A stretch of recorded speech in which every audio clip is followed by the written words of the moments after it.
ప్రియులారా, ప్రార్థన చేసుకుందాం. మహోన్నతుడా, పరిశుద్ధుడా, మీకు వందనాలు, స్తోత్రాలు. ప్రాతకాల ఆరాధన ద్వారా నిన్ను గణపరుస్తున్న ప్రతి కుటుంబాన్ని ఆశీర్వదించి నైనా ప్రతి ఒక్కరితో మీరు మాట్లాడి మీరు మహిమ పొందండి. యేసు ప్రభువారి దివ్య నామమున వేడుకొనుచున్నాము తండ్రి, ఆమేన్.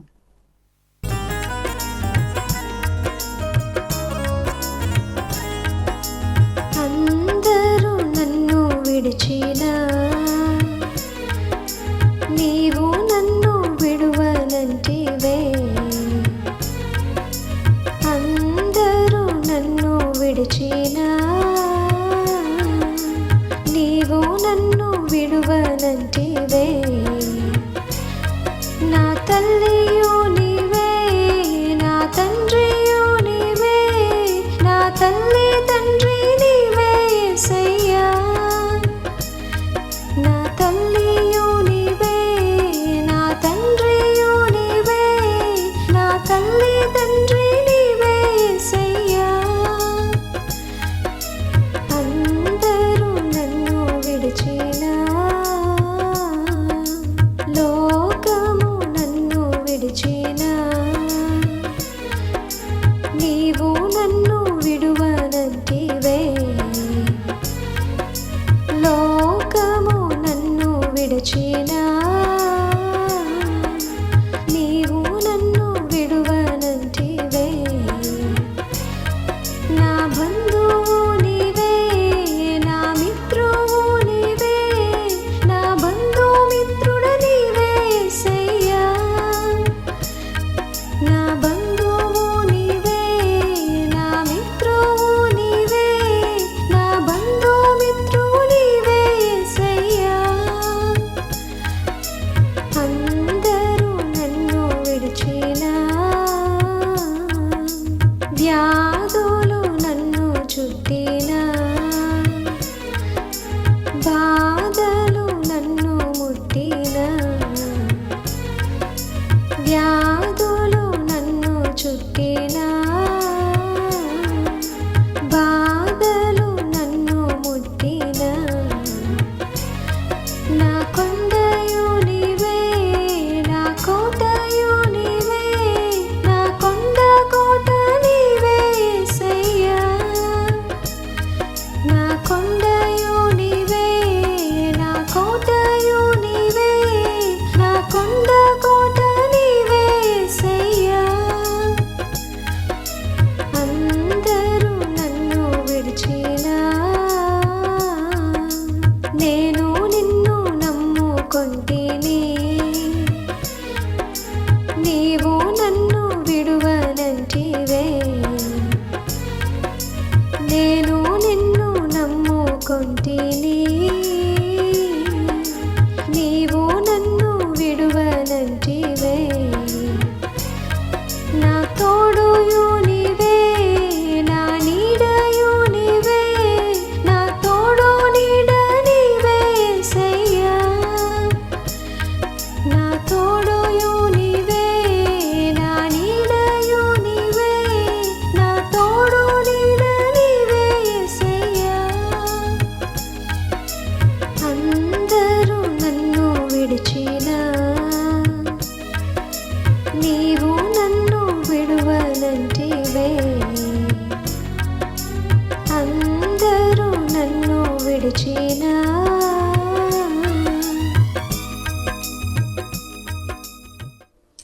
ప్రియులారా, ప్రభు పేరట శుభాలు. జన్మదినాలు, వివాహ దినాలు జరుపుకుంటున్న కుటుంబాలకు యేసుక్రీస్తు ప్రభు పరిశుద్ధ నామమున పండు prince and sisters YouTube channel ద్వారా శుభాలు. మీ కొరకు మేము ప్రార్థన చేస్తూ ఉన్నాం. ఈ ఛానల్ కొరకు, పరిచర్య కొరకు ప్రార్థన చేయమని ప్రేమతో తెలియజేస్తూ ఉన్నాం. మంచిదండి. మీరంతా క్షేమంగా ఉన్నారా? దేవునికి వందనాలు. మరి ప్రాతకాల ఆరాధన కొరకు ఏర్పాటు చేయబడిన పరిశుద్ధ లేఖనాన్ని మనం కలిసి చదువుకుందాం. అందరము కూడా పరిశుద్ధ గ్రంథాలు తెరచి మత్తయి సువార్త 5వ అధ్యాయము 14వ వచనాన్ని మనం కలిసి చదువుకుందాం.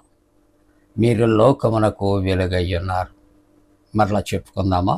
మీరు లోకమునకు వెలుగై ఉన్నారు. ప్రియా దేవుని బిడ్డలారా, లోక సంబంధులు, చీకటి సంబంధులు,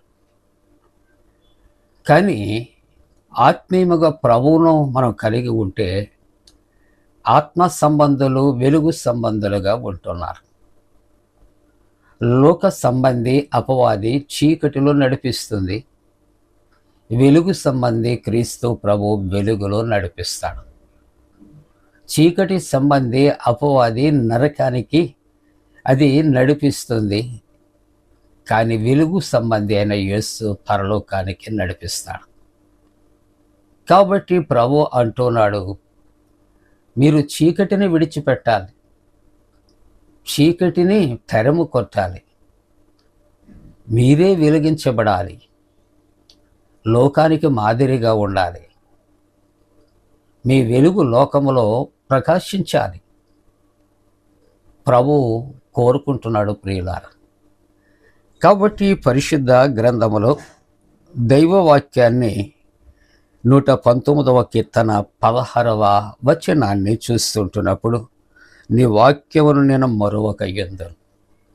ప్రియా దేవుని బిడ్డలారా, మనము ఎండాకాలం ఎక్కడికైనా ట్రావెల్ చేస్తున్నప్పుడు ఆ మార్గాల్లో కొన్ని మనకు చక్కటి ఆ కూల్ డ్రింక్ షాప్స్ ఉంటాయి, మంచి రెస్టారెంట్స్ ఉంటాయి.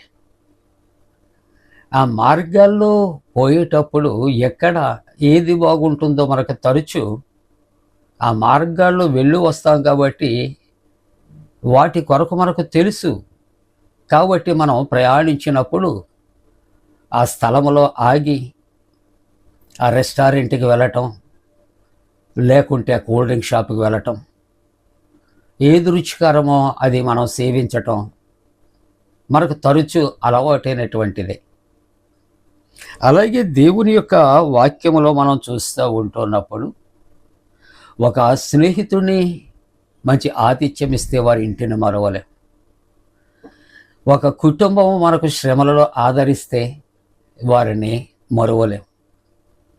వారు కొంతమంది మన జీవితాల్లో మనకు మాదిరిగా ఉంటే వారిని మరవలేం. అటువంటప్పుడు లోక సంబంధులనే మనం ఎప్పుడూ కూడా జ్ఞాపకం చేసుకుంటూ ఉన్నటువంటి వ్యక్తులం. మరి ఇక్కడ ఆత్మీయ సంబంధంగా ఆలోచన చేస్తే భక్తుడు అంటాడు, నీ వాక్యమును నేను మరువకయ్యుందును, నీ వాక్యమును మరువకయ్యుందును. వాక్యము అయ్యున్న దేవుణ్ణి నేను ఎప్పుడు మరచిపోను, నేను ఎప్పుడు స్మరిస్తూ ఉంటాను, ఆయన నేను జ్ఞాపకం చేసుకుంటాను. ఎందుకంటే వాక్యమే దేవుడు, దేవుడే వాక్యం అని వాక్యం చెబుతుంది కదా. కాబట్టి ఆ వాక్యాన్ని నేను ఎప్పుడు కూడా నేను మరవకుండా నేను ఉంటాను.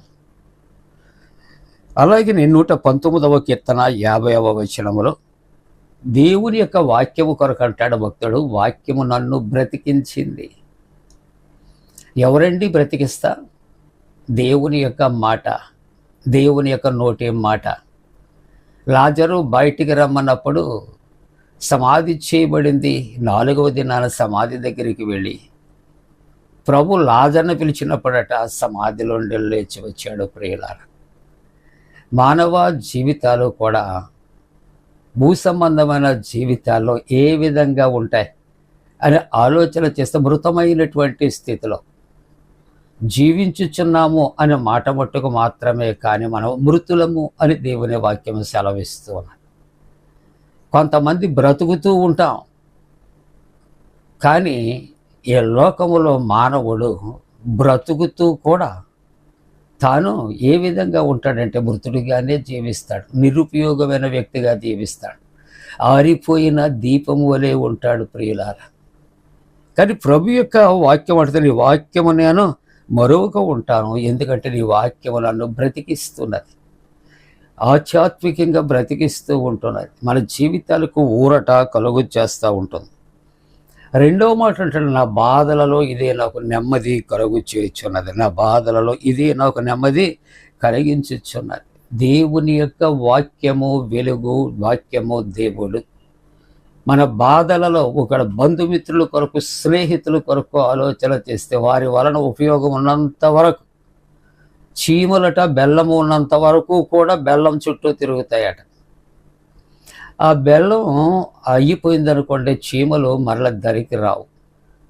నిజ జీవితంలో స్నేహితులు కూడా, కొంతమంది బంధుమిత్రులు అందరూ కాకపోవచ్చు, కొంతమంది అయినా వారు తమ స్నేహితులు, తమ బంధువులు, తమ మిత్రులు కూడా పెట్టగలిగిన స్థితిలో ఉన్నంత కాలము వాహ్ వాహ్ అంటూ ఉంటారు. ఆ తరువాత ఏ పరిస్థితుల్లో అయినా వారి జీవితాలు తారుమారు అయిపోతూ ఉంటున్నప్పుడు, పిలిచినా పలకనటువంటి పరిస్థితులు, కనబడినా మాట్లాడనటువంటి పరిస్థితులు, ఇవన్నీ కూడా నిజ జీవితంలో మనం చూస్తూ ఉంటున్నాం. కానీ దేవుని యొక్క వాక్యమయ్యున్న దేవుడట బాధలలో నెమ్మది కలుగు చేస్తూ ఉంటాడు. నీతో మాట్లాడతాడు, నీకు ఉపశమనము కలుగు చేస్తాడు. నేనున్నాను అని వాగ్దానం చేస్తుంటాడు. వాగ్దానము చేసిన దేవుడు నమ్మదగిన దేవుడు అని దైవవాక్యములో సెలవిస్తూ ఉన్నది ప్రియులారా. అందుకని 20వ సంకీర్తన 1వ వచనములో, ఆపత్కాలమందు యెహోవా నీకు ఉత్తరం ఇచ్చునుగాక. ఆపత్కాలములో నువ్వు మొరపెడుతుంటున్నప్పుడు యెహోవా ఆలకిస్తాడు. చీకటిని పారద్రోలి వెలుగు నీకు ప్రసరింపచేస్తాడు. నువ్వు ఏ సమయంలో మొరపెట్టినప్పటికీ కూడా తనకు నిజముగా మొరపెట్టే వారికి ఆయన సమీపముగా ఉన్నాడు అని దేవుని యొక్క వాక్యము సెలవిస్తూ ఉంటూ ఉన్నది ప్రియులారా. అందుకే 20వ కీర్తన 2వ వచనములో, పరిశుద్ధ స్థలములలో నుండి ఆయన నీకు సహాయము చేయనుగా. నీ వాక్యము నన్ను బ్రతికించింది, బాధలలో నెమ్మది కలుగు చేసింది అంటే, నువ్వు ఆపత్కాలంలో ఉన్నప్పుడు మొరపెట్టినప్పుడు నీకు జవాబిస్తాడు. పరిశుద్ధ స్థలములలో నుండి ఆయన నీకు సహాయము చేస్తాడు. 9వ వచనంలో అంటాడు, నేను మొరపెట్టినప్పుడు ఆ రాజు మాకు ఉత్తరం ఇస్తాడు. నేను మొరపెట్టినప్పుడు ముఖం చాటేసుకోడు. ఆయన వినకుండా ఉండడు. విననేరకుండానట్లు చెవులు మందము కాలేదు, రక్షింపనేరకుండానట్లు ఆయన యొక్క చేతులు కురిచి కాలేదు. చివరిగా 119వ కీర్తన 148వ వచనం అంటాడు, నీ వాక్యమును, నీవిచ్చిన వాక్యమును నేను ధ్యానించుటకే. దేవుడే మనకు వెలిగిచ్చాడు. ఆ వాక్యమును ధ్యానించటానికట భక్తుడు అంటాడు, నా కన్నులు రాత్రి జాము కాకముందే తెరవబడును, రాత్రి జాము కాక మునిపి తెరుచుకుందును. కాబట్టి దేవుని యొక్క వాక్య ధ్యానాలలో కుటుంబాలు ఉండాలి, విశ్వాసులముగా ఉండాలి, వ్యక్తులముగా ఉండాలి. వాక్యమయ్యున్న దేవుడు బ్రతికిస్తాడు, బాధలలో నెమ్మది కలుగు చేస్తాడు. అలాగుండటానికి దేవుడు తన పరిశుద్ధాత్మకుడైన మనపై మెడుగు కుమరించునుగాక. ఆమేన్. ప్రార్థన. పరిశుద్ధుడా, నీవిచ్చిన వాక్యమును దీవించి ప్రతి కుటుంబము వెలిగించండి. నీ వాక్యమును ఆయన మేము ధ్యానించటానికి కృప చేయమని ప్రార్థిస్తాం. చంటి బిడ్డలు, యవన బిడ్డలు, వృద్ధుల కొరకు ప్రార్థిస్తాం. ఆయురారోగ్యాలు, క్షేమాభివృద్ధి కొరకు, స్వస్థతల కొరకు ప్రార్థిస్తాం. వ్యాధిగ్రస్తులైన వారు, హాస్పిటల్స్లో ఉన్నవారు, సర్జరీకి సిద్ధపడుచున్నవారు, సర్జరీ చేయబడుచున్నవారు, నిస్సహాయులు, వారికి సహాయం చేయి. యేసునామమున నడిపించున్నాం తండ్రి. ఆమేన్. మన పరమ తండ్రి అయిన దేవుని యొక్క ప్రేమయు, ప్రభువైన యేసుక్రీస్తు ప్రభు కృపయు, పరిశుద్ధాత్మిక అన్యోన్య సహవాసము తోడుబడి సంరక్షించి కాపాడునుగాక.